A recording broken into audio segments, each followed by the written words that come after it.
Hi students, आज हम paper solution करेंगे। अभी जो गुजरात बोर्ड ने एग्ज़ाम लिया था उनका 12वीं वालों का है। ये अकाउंट सब्जेक्ट है, तो उसमें सेक्शन ए और बी हम सॉल्व करेंगे। पहले हम स्टार्ट करते हैं सेक्शन ए, जिसमें 20 MCQ थे, तो उसका आंसर मैं आपको बताता हूँ।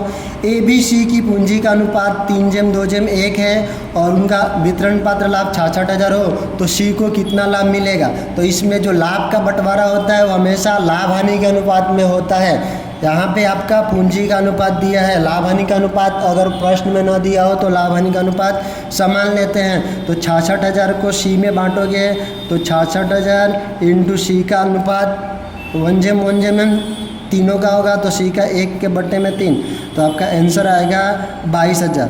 तो पहले MCQ का आंसर होगा 22,000, हमारा सही आंसर होगा 22,000। दूसरा क्वेश्चन पूछा है लाभ हानि वितरण खाते की उधार बाकी यथार्थ क्या। तो लाभ हानि वितरण यानी जो लाभ हानि वितरण खाता होता है उसकी जमा शेष जो डिफरेंस आती है, जमा तरफ जो डिफरेंस आता है उसको हम क्या बोलते हैं, तो उसको हम वितरण पात्र हानि बोलते हैं। तो इसका दूसरे का आंसर आएगा डी।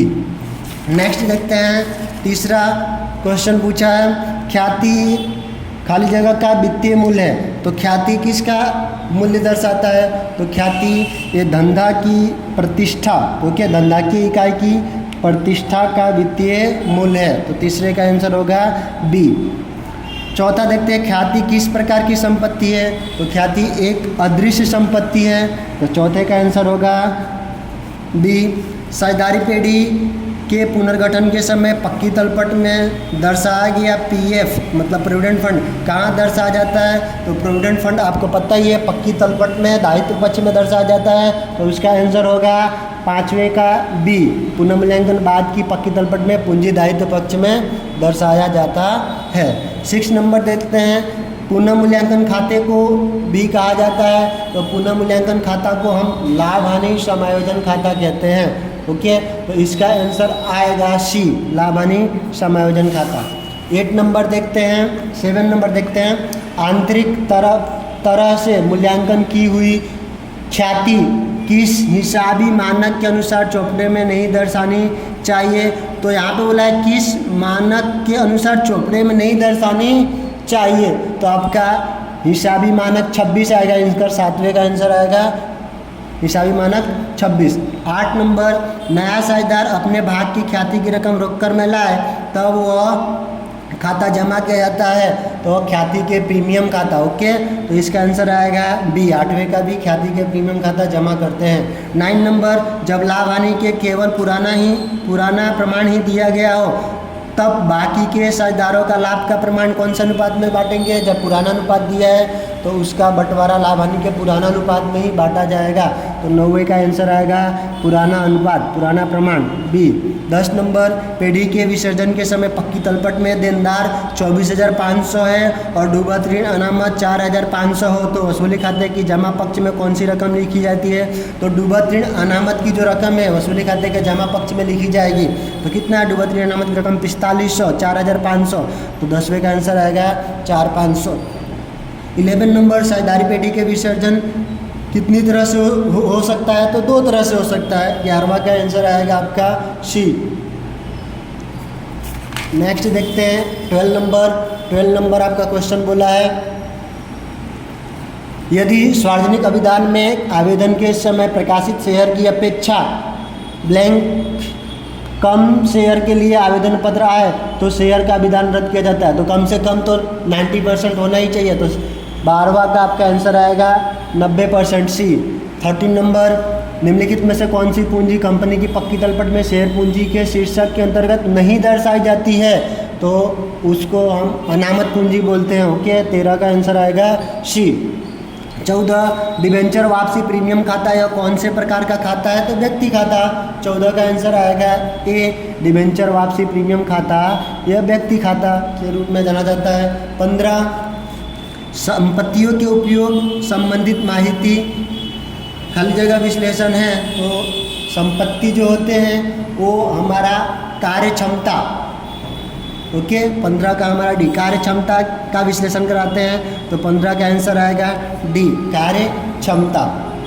उसके बाद निम्न में से कौन सा विश्लेषण पक्षकार आधारित है, तो बाह्य विश्लेषण। ओके, तो 16 का आंसर आएगा हमारा ए, बाह्य विश्लेषण। 17 देखते हैं, क्वेश्चन नंबर 17 बोला गया है चालू संपत्तियों में से कौन सी संपत्ति घटाने पर प्रवाही संपत्ति मिलती है। तो चालू संपत्ति में से यदि आप स्टॉक माइनस कर दोगे तो हमारा प्रवाही संपत्ति मिल जाएगी। तो 17 का आंसर आएगा स्टॉक। 18 नंबर देखते हैं, निम्न में से किसका समावेश संचालन खर्च में नहीं होता है। संचालन खर्च में नहीं होता है तो संपत्ति बिक्री से नुकसान, इसका संचालन खर्च में समावेश होता है। आग से नुकसान, ब्याज चुकाया, इन तीनों का समावेश संचालन खर्च में होता है, तो इसका आंसर आएगा डी, उपयुक्त सभी। ओके, 19 नंबर, रोकड़ समकक्ष की उच्च प्रवाहिकता है। जो रोकड़ समकक्ष है वो उच्च प्रवाहिकता होती है, रोकड़ समकक्ष की उच्च प्रवाहिकता होती है, तो 19 का आंसर आएगा ए। और लास्ट देखते हैं 20 नंबर, निम्न में से किसका वित्तीय खर्च में समावेश होता है। तो जो ब्याज खर्च है उसका समावेश वित्तीय खर्च में होगा। तो ये हमारा एमसीक्यू सेक्शन ए का आंसर पूरा हुआ। अब देखते हैं हम सेक्शन बी। सेक्शन बी में आपको ये 10 क्वेश्चन पूछे गए थे। तो पहला क्वेश्चन का आंसर होगा आपका, फर्स्ट क्वेश्चन पूछा है ख्याति किसे कहते हैं। तो ख्याति अर्थात धंधा की प्रतिष्ठा मूल्य दर्शाने वाली अदृश्य संपत्ति को हम ख्याति कहते हैं। धंधा की प्रतिष्ठा मूल्य दर्शाने वाली अदृश्य संपत्ति को हम ख्याति कहते हैं। दूसरा क्वेश्चन पूछा है साझेदार पेढ़ी का पुनर्गठन किसे कहते हैं। तो साझेदार पेढ़ी का पुनर्गठन मतलब अर्थात अलग अलग कारणों से साझेदारी में होने वाले परिवर्तन को हम क्या बोलते हैं, साझेदारी पेढ़ी का पुनर्गठन। अलग अलग कारणों से साझेदारी में जो भी परिवर्तन होता है उसे हम साझेदारी पेढ़ी का पुनर्गठन कहते हैं। 33 नंबर है, निर्मित होने वाले साझेदार को चुकानी बाकी रकम पर साझेदारी करार पत्र में कोई उल्लेख न हो तो वार्षिक कितने प्रतिशत ब्याज भुगतान पात्र है। अगर साझेदारी पेढ़ी में उल्लेख न हो तो उस पर 6% की रेट से मतलब 6% की दर से ब्याज तो चुकाना ही पड़ेगा, तो इसका आंसर आएगा 6%। ओके, 24 नंबर आपका है बोला है ऐच्छिक विसर्जन अर्थात का, ऐच्छिक मतलब स्वैच्छिक विसर्जन। तो कोई साझेदार सभी साझेदारों की सम्मति से अगर पेढ़ी का विसर्जन करना चाहता हो, ओके, मतलब सभी साझेदार आपस में मिलकर पेढ़ी का विसर्जन करना चाहते हो, सभी साझेदार उसमें सहमत हो, तो उसे हम क्या बोलेंगे, स्वैच्छिक विसर्जन। नेक्स्ट बोला है 25 नंबर, पेढ़ी के विसर्जन के समय विसर्जन खर्च किसे भुगतना पड़ता है। तो विसर्जन खर्च किसको भुगतता है, पेढ़ी को भुगतना होता है। तो पेढ़ी के विसर्जन के समय विसर्जन खर्च पेढ़ी को ही भुगतनी पड़ती है।